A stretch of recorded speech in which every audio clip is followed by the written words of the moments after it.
right, are you Reagan Howard? Yes, ma'am. And Ms. Howard, you're in cause number 22-39924 on probation for deadly conduct, discharging a firearm, given a 6-year deferred probation, June 10th of 2024. Motion to revoke was filed. Entered pleas to counts, looks like 1 through 9, and then 11, 12, and 13. I've received an updated pre-sentence report. Has everyone had an opportunity to review that report? Defense has, Any additions or corrections? I just argument, off mistake. Hold on a second.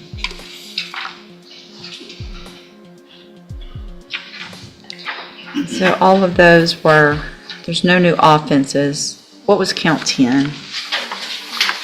Hold on a second.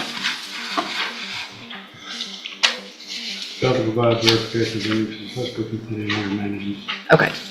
So it looks like probation's recommendation, I don't know if they actually made a recommendation, Your Honor. yeah, they kind of didn't. Mr. Kimler, go ahead. Your Honor, Ms. Howard has struggled on, and I say that really, it was a kind of a polite way of saying she really hasn't done a whole lot while she's been on probation, except test positive for THC and alcohol. In talking with her and trying to understand why she didn't make more of an effort on probation, I think that she, again, and I'm perhaps sound like a broken record in these cases, but I do think she suffers from some underlying mental health issues that have to do with depression. The court would note in the report that she did have a stillbirth, and I think that that's affected her. Of course, that's not an excuse, but, and then of course she refused the help with ISF and substance abuse. And again, I'm not an expert, but I think part of her problems with the THC and alcohol stem from self-medication, and I do think she would benefit from ISF, substance abuse, and she, I believe, wants to do that now.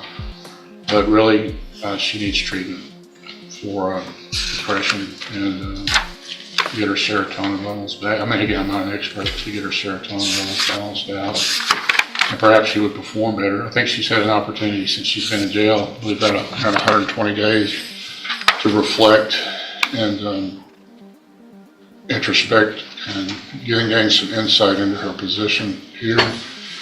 And she's told me during our discussions that she does want to keep a felony off of her record. She does have plans for the future that a felony would compromise.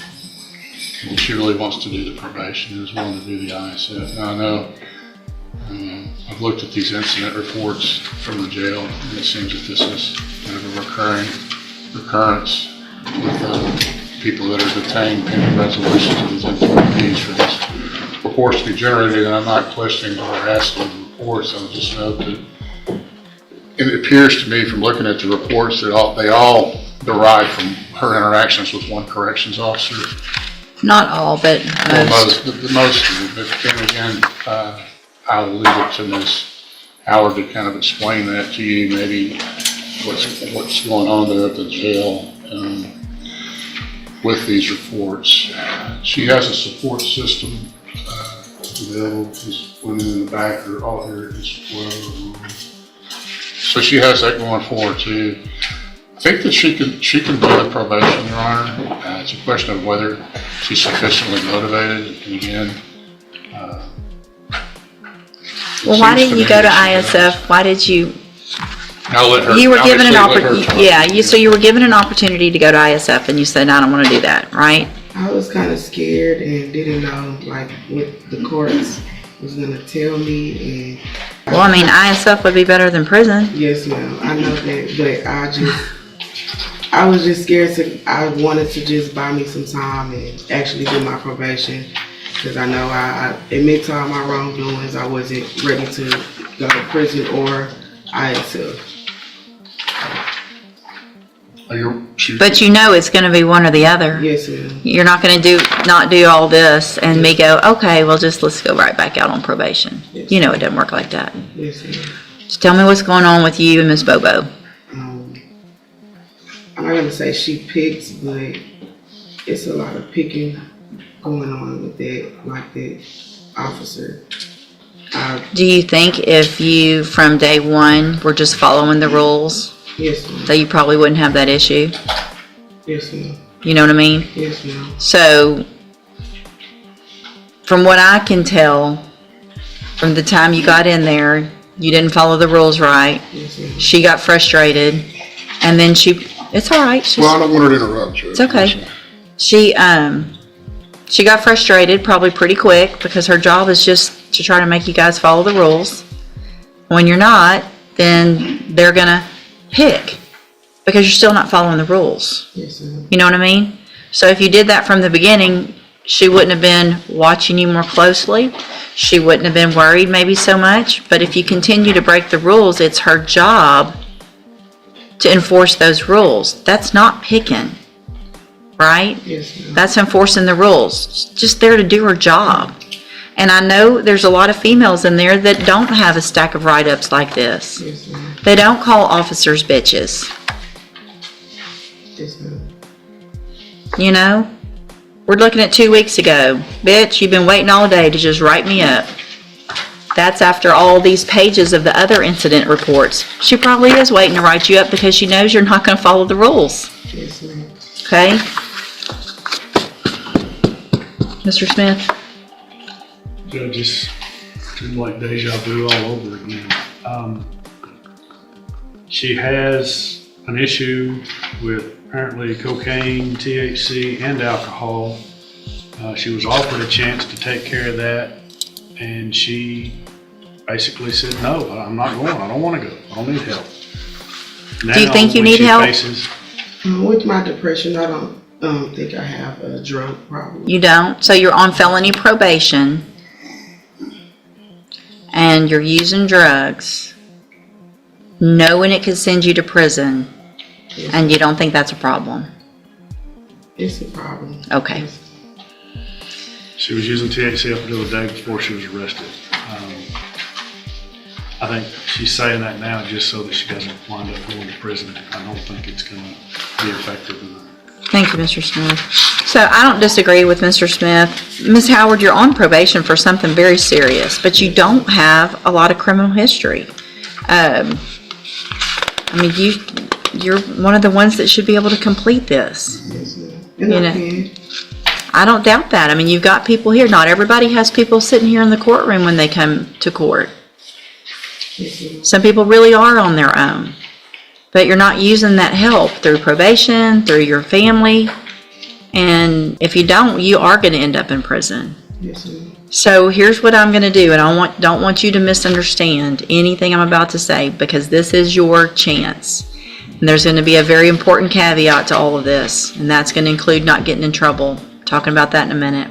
We're going to find that you entered your pleas of true to count 1 through 9 and 11 through 13 freely and voluntarily. Find those counts true. Yes, ma'am. Find sufficient evidence to find you guilty and revoke your probation. I'm not going to do that today. I'm going to continue you on probation. I am going to order that you enter and successfully complete the ISF, the substance abuse track of the ISF program. When you get out of that, the aftercare will be the JCDI program, and you're going to be on zero tolerance. You will be required to wear a drug patch. If that drug patch comes positive, you're right back in here and you're looking to go to prison for up to 10 years. Just that simple. Now here's probably what's going to be the hard part. If you get another write-up, it is going to be a condition of your probation that you not get another write-up. Yes, ma'am. So you're going to be in our jail for a couple of weeks before they send you to ISF. You better figure out how to stay off Miss Bobo's list. Yes, ma'am. Whatever it takes. You do every single thing you're supposed to. Just be quiet. Just be quiet for 2 weeks. Follow every single rule to a T, because you may not ever get out of our jail. I will check, and if I get a report, you will be back in here before you ever get to ISF. If you get to ISF and there's somebody that you think's picking on you, and you get incident reports there. Same thing. So it's time to figure out that at least while you're in custody, you got to do what everybody else says. When you're out of custody and you're not on a felony probation, then you get to follow your rules. Until then, you're on all of these rules. And it's not always you eat when they tell you to eat. You go to bed when they tell you to go to bed. You wear your jumpsuit the way they tell you to wear your jumpsuit. You don't talk when they tell you not to talk. You don't sit on a bunk when you're supposed to stand. All those things. It's like being treated like a kid, but that's what happens when you are on a felony probation. Does that make sense? Yes, ma'am. All right, so I hope you take advantage of this and make the turnaround that you're talking about. Because again, when you come back, I'm gonna see all of this, and I'm probably gonna wonder what I was thinking, and Mr. Smith here is going to remind me that he argued against this, and he had every right to today. Does that make sense too? Yes, ma'am. All right, I'm going to hand you the trial court certification. This was not an agreement. You can talk to Mr. Kimler about your rights. All right, you can get, oh, yeah, sorry, if you'll put that on top. If you'll sign that real quick, Yeah, saying you got a copy I don't of know if it. there's any, put this in probation, but maybe a referral to Spindle Top when she gets. Bill, I would, they can do, if you'll put on there for a mental health evaluation and any recommendations for treatment. Yep.